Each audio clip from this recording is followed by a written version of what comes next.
มามื้อนี้ว่างเดี๋ยวสิพาไปเบิ่งบรรยากาศกินบุฟเฟ่กันมื้อนี้เฮากินบุฟเฟ่อยู่เทิงบานาฮิวประเทศเวียดนาม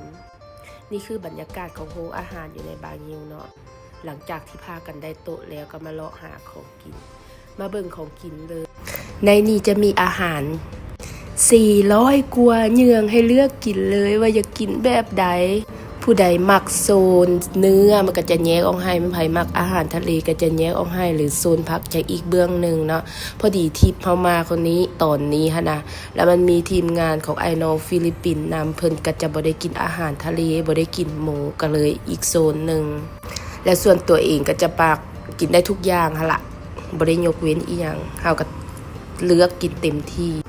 ซึ่งอาหารอยู่นี่นะมันหลายอหลี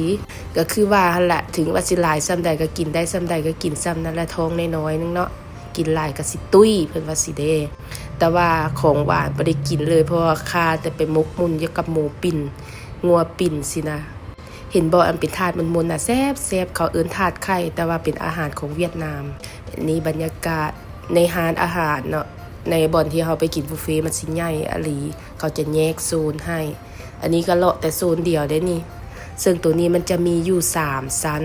เฮาอยู่ชั้นที่2ป่านนั้นนะเลือกโต๊ะบ่แม่นง่ายเพื่อสิได้ละคนหลายคนมาเที่ยวเดี๋ยวไปหาโต๊ะก่อนไว้โอกาสหน้าเจอกันใหม่บ๊ายบาย